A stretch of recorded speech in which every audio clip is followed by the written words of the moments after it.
The first thing most people get wrong about trading is that they confuse motion with progress. They sit in front of a screen and feel the pressure of time, the sense that the market is moving, that opportunities are passing them by, that doing nothing is a kind of failure. And so they act. They find a reason to enter a trade the way a restless person finds a reason to leave a party, not because the moment is right, but because staying still has become unbearable. The market does not care about your restlessness. It does not reward your attention span or your discipline in showing up. It rewards waiting, not passive waiting, not the waiting of someone who has given up, but the disciplined, alert, purposeful waiting of someone who knows exactly what they are looking for and refuses to accept a substitute. This is a harder skill than it sounds because the mind works against it. When you are in a trade, you feel the anxiety of exposure. When you are out of a trade, you feel the anxiety of absence. Neither state is naturally comfortable, and the market exploits both. The trader who cannot sit still outside a position will take bad entries. The trader who cannot sit still inside a position will take bad exits. Restlessness is the enemy in both directions, and it exacts a price each time it wins. Count the trades you took this week out of restlessness rather than out of signal. Be honest, that count is the fee the impatient pay the patient, and it is collected in commissions and small losses both. Every one of those trades transferred a piece of your capital to someone on the other side of the transaction who was willing to wait longer than you were. The market, in this sense, is a system that continuously moves money from those who cannot bear inaction to those who can. Now here is the doubt worth testing, because it is a reasonable one. Someone will say, waiting costs you too. You miss moves, you sit in cash while the market climbs, you watch from the sidelines while others are making money. And this is true. There is a real cost to patience, and anyone who tells you otherwise has not spent long hours watching a trade develop without them. The question is not whether waiting has a cost. It does. The question is whether that cost is larger or smaller than the cost of acting without a genuine signal. And the answer for most people across most markets over most careers is that premature action is far more expensive than missed opportunity. A missed trade leaves your capital intact. A bad trade does not. A missed trade leaves your judgment unclouded. A string of bad trades, each entered out of impatience, each defended out of hope, each exited too late out of reluctance.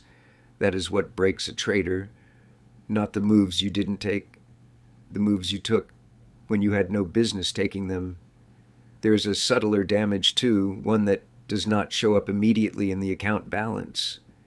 Every time you enter a trade without a genuine signal, you train yourself to lower your standards. You teach your own mind that a feeling of urgency is sufficient justification. And once that habit takes hold, it is very difficult to break because the feeling of urgency is always available. The market is always moving. There is always something happening that can be dressed up as a reason to act.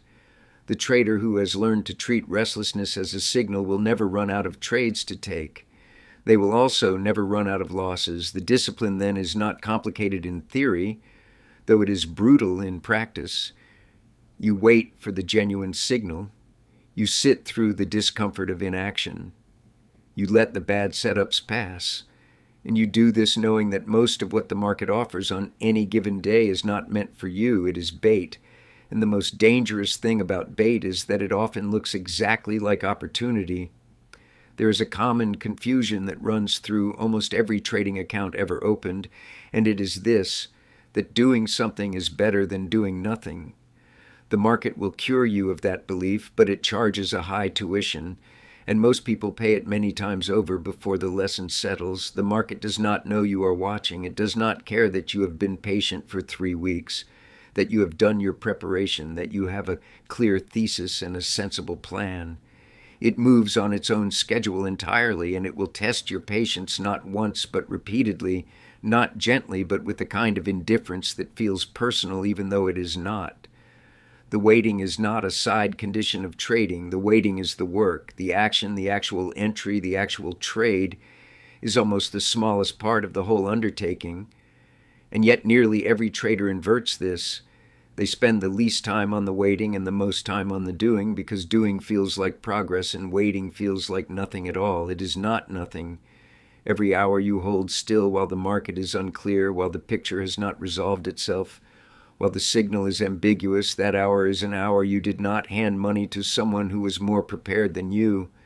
Because make no mistake about where the losses from premature trades go, they do not simply vanish. A poor entry means you are buying what a disciplined trader is selling, or you are selling what a patient hand is quietly accumulating. Every trade has a counterparty. When your reason for entering is restlessness rather than clarity, the counterparty is almost certainly better positioned than you are, and you have just made them a small gift. Then you make another, then another. The account does not collapse dramatically, it erodes, which is almost worse because erosion is easy to rationalize. A small loss here, a scratch there, a commission on a trade that went sideways and was exited for nearly nothing. None of it seems fatal in isolation. Collectively, it is the slow bleed that ends trading careers. Now here is where most people push back. They say, I cannot just sit here doing nothing. I have to stay sharp. I have to stay engaged. And there is a real thing underneath that objection. You do have to stay sharp. But sharpness is not the same as activity. Sharpness means you are watching carefully, refining your read of the market, understanding which sectors are leading and which are lagging, tracking which names are holding their ground when the broad tape weakens and which ones are falling faster than everything else. That is work. It simply does not produce a trade every day, and the trader who cannot tolerate a day without a trade will eventually manufacture reasons where reasons do not exist. The practical question, then, is the honest one. How do you tell the difference between waiting that is disciplined and waiting that is simply frozen? The answer is that a real signal removes ambiguity rather than adding to it. A market that has been consolidating and then breaks cleanly in one direction on expanding force is not ambiguous. The picture clarifies. The line of least resistance becomes obvious, and when that happens, hesitating becomes its own error. The trap is not that people always act too soon. Some act too late for the opposite reason. They have waited so long through so much doubt that when the moment finally arrives, they do not trust it. They ask for more confirmation. They wait for certainty that markets never provide. Jesse Livermore understood this in a direct, practical way. He waited for the market to prove itself before committing size, but once it proved itself, he followed without hesitation. The waiting and the acting were both deliberate. Neither was passive and neither was impulsive. So the discipline runs in both directions. You cut the trades born of restlessness, and you take the trades born of genuine signal even when your nerves are still unsettled. That is the practical rule. Not stillness as an end in itself, but stillness until the moment earns your attention, and then attention that is sharp enough to act on it.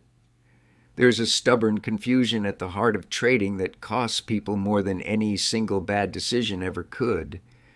The confusion is this: that being in the market is the same thing as doing the work, that watching, analyzing, and acting are all equally productive, that a day spent flat holding nothing was a day wasted.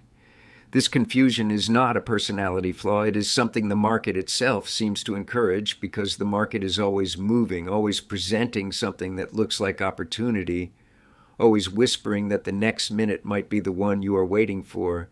The trap is beautifully constructed, and most people walk into it every single week. The truth is harder to accept than almost anything else in trading. The market does not reward activity. It rewards waiting. Not passive waiting, not ignorant waiting, but the disciplined, eyes-open waiting of someone who knows exactly what they are looking for and refuses to act until they see it. That kind of waiting is not rest. It is work of the highest order, because it means overcoming the most persistent enemy a trader has, which is the enemy inside the room, not outside it. Most people understand this in the abstract. They will nod when you say it. Then they will sit down at their screen 20 minutes later and take a trade they cannot properly justify because the screen was moving and the silence was uncomfortable and doing something felt better than doing nothing. That feeling, that restless, vaguely anxious need to participate, is not a signal. It is noise dressed up as urgency. And acting on it is not trading. It is paying a tax on impatience, settled in commissions and in the small losses that accumulate so gradually you barely notice them until you look back at the month and wonder where the account went. Count the trades you took this week out of restlessness rather than out of signal. That count is the fee the impatient pay the patient, and it is collected in commissions and small losses both. Now here is where people push back, and it is a fair objection worth taking seriously. They say, how do I know the difference? How do I know when the signal is real and the wait is finally over? Because the feeling of a genuine opportunity and the feeling of restlessness can seem nearly identical in the moment. Both produce a kind of urgency. Both make you want to act right now. Both tell you that if you hesitate, you will miss it. So how do you distinguish one from the other? The honest answer is that you cannot always distinguish them in the moment by feeling alone. Feelings are unreliable narrators. What you can do is establish in advance and in writing what conditions must be met before you are willing to commit capital. Not a vague sense that things look interesting, not a pattern that almost fits. The actual conditions, stated plainly, that constitute your signal. And then you hold yourself to them the way a craftsman holds themselves to a standard, without negotiation, without exceptions made in the heat of the moment because this one seems different. When you do that, when you define the signal before the session opens rather than improvising it as you go, something important happens. The restless trades become visible.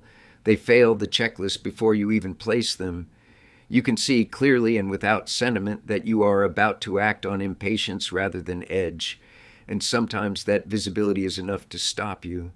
Jesse Livermore understood this as the problem of the pivotal point, the idea that there is a specific moment when conditions align and the trade either justifies itself or it does not. Everything before that moment is preparation. Everything after it is reaction to what the market has already told you. The patience required to wait for that specific convergence rather than acting on an approximation of it is what separates the professional from the speculator who eventually runs out of capital to speculate with. Because here is what the restless trader never fully reckons with. Every premature trade is not just a loss in isolation. It is a gift quietly handed to someone on the other side of that transaction, someone who waited longer, who demanded more confirmation, who let the setup mature until it could barely be ignored. That person did not win because they were smarter. They won because they were willing to sit still when sitting still was hard.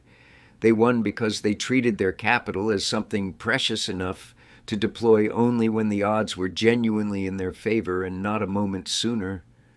The market will always offer something. That is its nature. The discipline is knowing that not every offering is meant for you and that the ones worth taking will still be there after you have waited long enough to be sure. There is no asphalt boulevard to success in Wall Street or anywhere else. Why additionally block traffic? The market rewards the few who stand apart. Find the tape at charthorizon.com.